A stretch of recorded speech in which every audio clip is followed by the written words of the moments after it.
And 2003, number 6. Let's take a look. F prime of x equals x root f of x for all real numbers x, and f of 3 equals 25. Find f double prime of 3. Well, f double prime of x is going to be, got all x times something here, so we've got a product rule going on. The first times the derivative of the second. So the derivative of the square root of f of x is going to be f of x to the negative 1/2 times 1/2 times f prime of x plus the derivative of the first times the second. Little product rule going on there.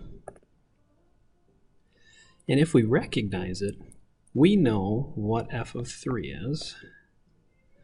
So we can actually put that number there, but we're not sure about this guy, but we're actually given that right here. So if we do a quick substitution on that recognition, f double prime of x equals x f of x negative 1/2 times 1/2 times, now this is where I'm substituting x root f of x again, plus root f of x. All we've got to do is put the 3 everywhere. So f double prime of 3 equals 3 times f of 3 is 25. So that's 25 to the negative 1/2 times 1/2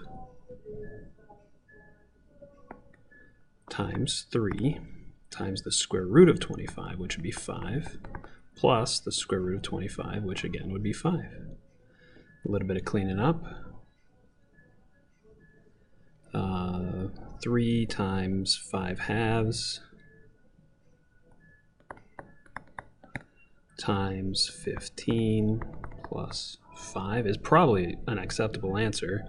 I think if we clean that up with a common denominator, we're going to get 15 to 25 halves.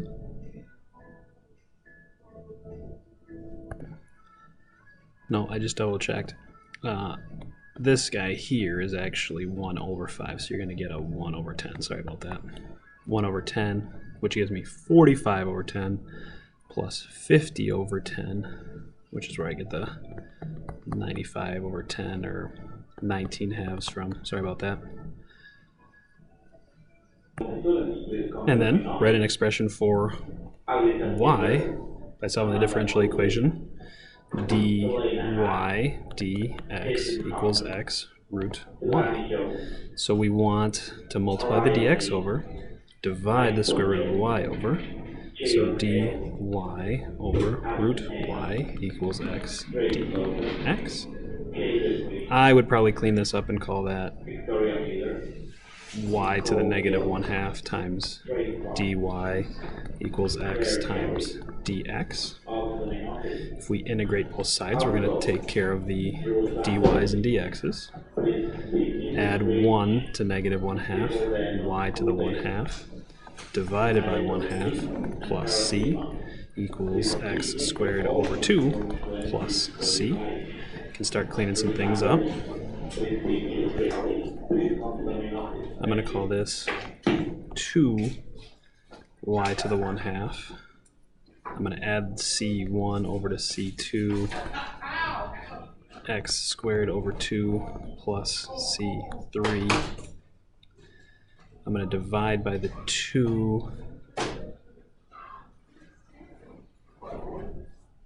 I think now would be a good time to take care of that initial condition. Put 3 in for x, put 25 in for y. So 2 times 25 to the 1/2 equals 3 squared over 2 plus our c.